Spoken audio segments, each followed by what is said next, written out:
আজকে ছিল আমার এক বান্ধবীর জন্মদিন। আমরা তো 4 বান্ধবী, আপনারা প্রত্যেকেই জানেন, ভীষণ ক্লোজ, একে অপরের সঙ্গে জড়িয়ে বেঁচে থাকি। তো তার জন্মদিনের জন্যে একটা ছোট্ট ট্রিটের আয়োজন করেছিল, তো সেখানেই গিয়েছিলাম খেতে।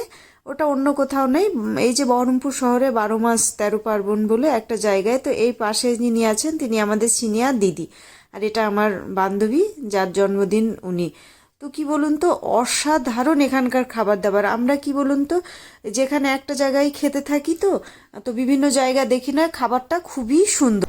আমি সকালবেলা এই যে কুল নিয়ে বসে পড়েছি। তো এই কুলের আচার হবে। তো কুলগুলো এই যে প্রথমে আমি খুব ভালোভাবে না এটাকে ধুয়ে নিয়েছি, কেন আপনারাও ধুয়ে নেবেন। রাস্তাঘাটে কোথায় পড়ে থাকে, এটা বিক্রির জিনিস, আমি বাজার থেকে কিনে নিয়ে এসেছি, নিয়ে এটাকে ধুয়েছি। আর এটা ফাটিয়ে নেওয়ার দুটো কারণ, একটা হচ্ছে কুলের ভেতরটা চেক করা যাবে যে পোকা আছে কি না, আর তার সঙ্গে সঙ্গে যে আচারটা বানাবো মানে পিকল, তো গুড়টাও ঢোকানোর জন্যে এটাকে এইভাবে ফাটিয়ে নিচ্ছি। তো অনেকগুলোই হয়েছে। সকালবেলায় চা খেয়ে বসে গিয়েছি কাজের মধ্যে। তো দেখা যাক পুরোটা করে নিই, কতক্ষণে কমপ্লিট হয় সেটাই আর দেখার। তো সঙ্গে থাকুন আর দেখতে থাকুন। ডেইলি লাইফের আরও একটি ব্লগে সকলকে স্বাগত। আশা করি প্রত্যেকেই ভালো আছেন এবং সুস্থ আছেন। তো আমার এই যে দেখেছেন, সকালবেলায় আমি কুলের ঝুড়ি নিয়ে বসে গিয়েছি, যেটা হচ্ছে ইন্ডিয়ান জুজুবে। তো এর পিকল বানানো হবে। তো কুলগুলোকে ধুয়ে সেগুলো ফাটিয়ে নিচ্ছি। যে কুলগুলো ফাটানো আমার কমপ্লিট হয়ে গেছে, একদম ফুল প্রসেসিং। তো একটা টেস্ট করে দেখি, কালকে রাত্রেও খেয়েছি।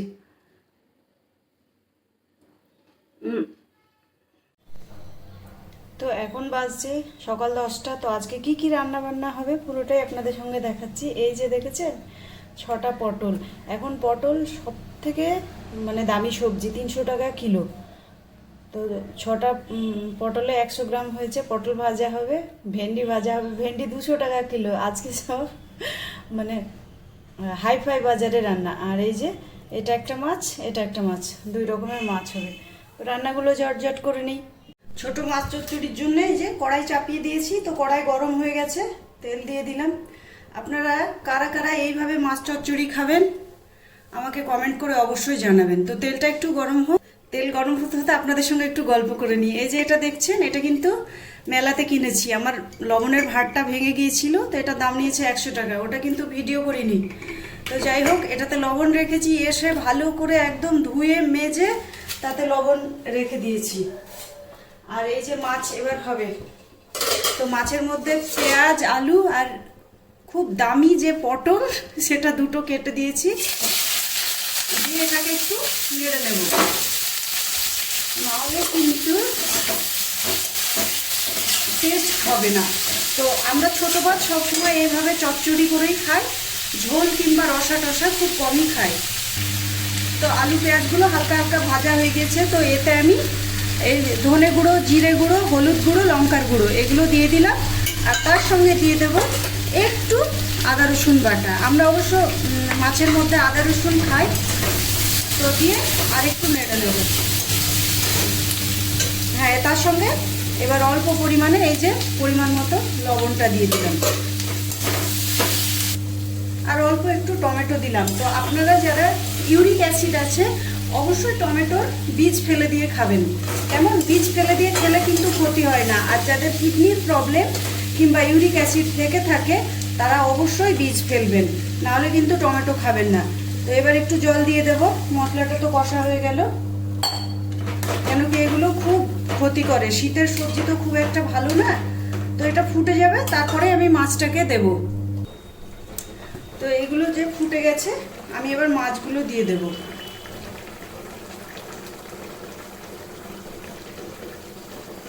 দিয়ে একদম কিন্তু ঢাকনা বন্ধ করে একদম সিমে করে দেব, বুঝেছেন?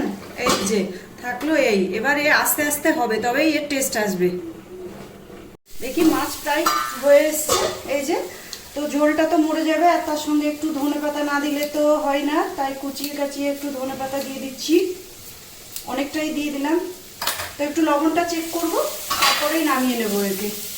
তো মাছ রান্না ডান। এবার অন্যান্য রান্নাগুলো করে নিই। কেমন? আমার ঘর দুয়ারের কেমন অবস্থা দেখেছেন? কালকে একদম এনার্জি পাইনি, দিয়ে কোনো কাজই করতে পারিনি। তো এই দেখেন, এই বেড পরিষ্কার করব, তারপরে আরও একটা রুমে নিয়ে যায়। কি অবস্থা বানিয়ে রেখেছি গোটা। এর বেড এখনও তোলা হয়নি, আর এখন সকাল 11টা বেজে গেল। তো ঝটঝট আমি কাজগুলো করে নিই, তারপরে আবারও আসছি আপনাদের সামনে। তো সেই কুল তো দেখেছেন আমি ফাটিয়ে রেখে দিয়েছিলাম। তো তারপরে এবার মশলাটা তৈরি করব। তো তার জন্য কড়াই গরম করতে দিয়েছি, আর এই যে লঙ্কাগুলো ড্রাই রোস্ট করে নেব, ভেজে নেব। তো লঙ্কাগুলো একটু ভাজা ভাজা হয়ে আসলে তার সঙ্গে আবার অন্য মশলাগুলো দেব। তো লঙ্কাগুলো একটু নাড়াচাড়া করি। তো এই যে লঙ্কাগুলো ভাজা হয়ে গেছে, তো এবার এগুলোকে তুলে নেব। আর মশলা বলতে আমি এই যে এখানে 5 ফোড়ন, যেহেতু এটাই দেব, অনেকটা পুরোটাই লাগবে, তো দিয়ে এটা আমি এবার ভেজে নেব। তো এই যে ভাজা হয়ে গেছে, তো এবার এটাকে নামিয়ে নিই। মশলাটা ঠান্ডা হতে হতে আমি এই যে কড়াইয়ে গুড় দিয়ে দিচ্ছি। এতে একটু জল দেবো, কিন্তু জল না দিলে এই যে পাটালি গুড়টা গলবে না। একটু জল দিয়ে দিলাম। গুড় কিন্তু আপনারা পরিমাণ মতো দেবেন। আমার এখানে 1 কিলো কুল, তাই আমি এতটাই দিলাম আন্দাজ করে। এখন জানি না কতটা লাগবে, তাও আমি গুড় প্রায় 750 গ্রাম দিয়েছি। তো গুড়টা গলে যাক। গুড় তো ওইদিকে গলছে, আর আমি এখানে লবণ নিয়েছি পরিমাণ মতো, একটু হলুদ গুঁড়ো, এটা হচ্ছে ভাজা জিরের গুঁড়ো, এটা ধনে গুঁড়ো।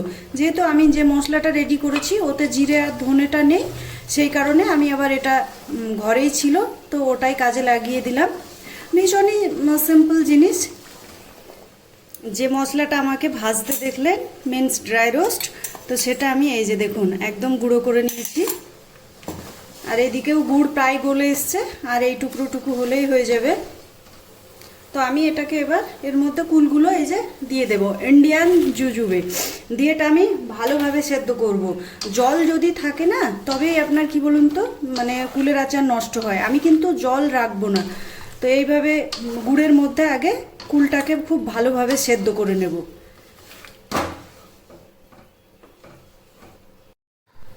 তো এবার আমি হলুদ গুঁড়ো, মানে লবণ, জিরে গুঁড়ো, ধনের গুঁড়ো সম্পূর্ণটাই দিয়ে দিলাম। দিয়ে আমি এটাকে আবার ভালোভাবে মিশিয়ে নেব। টেস্ট কিন্তু করব, আপনারাও তাই টেস্ট করবেন। কেন কি আমি তো এটা মানে কতটা লাগবে এটা পরিমাপটা দিইনি, মিন্স মেজারমেন্ট। তো এইভাবে নেড়ে দিই খুব ভালোভাবে। আমার কিন্তু আচারটা অলরেডি 20 মিনিট গুড়ের মধ্যে ফুটানো হয়ে গেছে। তো দেখুন, যে কুলগুলো না ভাঙতে পারিনি সেগুলো এরকম হয়ে আছে। তো করার মানে শেষ হয়ে যাবে, তারপরে তখন করে দেবো, ভেঙে দেবো। তো আরও হবে, মানে পুরো জলটা মরে আসবে। এখনও তো জল আছে। তো তার সঙ্গে সঙ্গে আমি আবার কি বলুন তো, এই যে মশলাটা করে রেখেছি এটা দিয়ে দেব। পুরোটা কিন্তু এখন দেব না, টেস্ট হিসেবে আবার দেব, একটু রেখে দিলাম, দিয়ে আবারও নাড়বো। আর ওইদিকে ওই যে বাথরুমে ট্যাপ খোলা আছে, তো ট্যাপের আওয়াজ আসছে, আপনারা একটু মানে নজর আন্দাজ করে নেবেন। তো নিয়ে আবার নাড়তে থাকি। একদম তাই বলে যে 10 মিনিটে ঝটপট হবে সেটা কিন্তু নয়। অলরেডি 20 মিনিট, এখনও 20 মিনিট একে ফোটাবো। প্রথমে তো একে 20 মিনিট নেড়েছিলাম, আরও 30 মিনিট এই গুড়ের মধ্যে সেদ্ধ করলাম, পুরোটাই কিন্তু গ্যাস সিমে করে।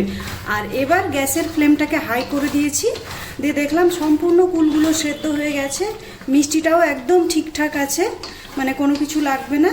তো এবার হাই করে দিয়ে কন্টিনিউ এইভাবে খুন্তিটা চালাতে থাকবো, যেন তলায় ধরে না যায়। তলায় লেগে গেলে আবার কি বলুন তো, গন্ধ গন্ধ করবে। তো আমি কমপ্লিট তৈরি করে নিয়ে আবারও আসছি। আর এই যে আমার অবস্থা দেখেছেন, হেয়ার কালার করেছি, তারপরে এই যে স্নান দান করে মানে চুলটাতে গামছাটাকে জড়িয়ে রেখেই আবার কিচেনে চলে এসেছি, কাজটা করে নিই। তারপরে দুপুরবেলায় খাওয়া দাওয়া, আর কি কি রান্না হয়েছে পুরোটাই তো আপনাদেরকে দেখাবো। তো এই যে কুলের আচার অলমোস্ট ডান। তো এবার আমি নামিয়ে নেব, দিয়ে ঠান্ডা হলে তখন কাচের বয়মে ভরে দেব। আর পরিমাপটা বলি, 1 কিলো কুলে 1.5 কিলো আমার লেগেছে গুড়, মানে গুড়ের সঙ্গে একটু চিনি মিক্সড দিয়েছি, নাহলে আবার কালারটা কেমন হয়ে যাচ্ছিল, সেই জন্যে। তো ঠান্ডা হলে তখন আমি আবার এটাকে কাচের বয়মে ভরে দেব। আর এতে কিন্তু রোদ দেওয়ার দরকার নেই, যেহেতু জলটা কমপ্লিট শুকিয়ে গেছে, এ কিন্তু আপনার খারাপ হবে না, সারা বছরই আপনি রেখে দিতে পারেন আপনারা। তো কি কি রান্না করেছি পুরোটাই আপনাদের দেখিয়ে নিই। এটা হচ্ছে সেই এক্সপেন্সিভ পটল ভাজা, ভেন্ডি ভাজা, আর এখানে তো মাছটা দেখেছেন, এই যে মাছ। আর এইদিকে আছে আমার জন্য মাছের ঝোল, আর এইদিকে দেখি কি আছে, এদিকে কালকেকার মাটন, আর এর মধ্যে আছে রাইস। তো ওটা দেখায় আপনাদের। হ্যাঁ, এই যে দুজনের জন্য এনাফ। আর কালকেকার চাটনি আছে, তো ওই দিয়েই খেয়ে নেবো। রান্না বান্না খাওয়া দাওয়া একদম কমপ্লিট হয়ে গেছে, আচার বানানোও কমপ্লিট। তো এই যে দেখছেন স্নান ধান করে নিয়েছি, আজকে একটু হেয়ারটা কালার করেছি, কেমন হয়েছে অবশ্যই আপনারা জানাবেন। তো এখন একটু রেস্ট নেব, এখন বাজছে 2টো। তারপরে বিকেলবেলাটায় কি করব আপনাদেরকে পুরোটাই দেখাবো। আজকে একটু প্রোগ্রাম, সন্ধ্যেবেলায় কোথায় যাব আপনারা পুরোটাই ব্লগে দেখতে পাবেন। তো আমি এই যে সাজগোজ দিয়ে রেডি হয়ে গেছি, তো বুঝতে পারছি না ক্যামেরায় পুরোটা দেখা যাচ্ছে কি না। তো যাই হোক, চলুন এখন যাই, এসে দেখা হচ্ছে আবার। তো আজকে ছিল বান্ধবীর জন্মদিন। তো আপনারা জানেন প্রত্যেকেই যে আমরা এই যে 4 জন মিলে মানে হাঁটতে যাই। তো জন্মদিনের ছোট্ট একটু পার্টি ছিল, তো পাশেই একটা ক্যাফে ছিল, সেখানেই ঢুকেছিলাম। ঢুকে একটু হালকা পাতলা ডিনারই খেয়ে নিলাম। তো মানে ওখানে ক্যাফেটা কি বলুন তো পাশেই পড়ে, আমরা যে স্কোয়ারে হাঁটতে যাই তার পাশেই ক্যাফে। তো ওখানে গিয়ে একটু হালকা পাতলা খাওয়া দাওয়া করে একটু কিছুটা ফটো সেশন করলাম। এই যে বাইরে আজকাল তো জানেন সেলফি পয়েন্ট যেখানেই হোক লাগবে, একটু সেলফি পয়েন্টে কয়েকটা ছবি টবি তুললাম, গল্প মজা করলাম, আনন্দ করে চলে এলাম। তো এইভাবেই লাইফটাকে কাটাতে হবে। জীবনটা তো ভীষণ সুন্দর, প্রত্যেকের স্ট্রেস আছে, কিন্তু কি বলুন তো তার মধ্যে নিজেকে সুন্দর করে নিজের রাখার দায়িত্ব নিজের। তো এই যে আমার বার্থডে গার্ল বান্ধবী,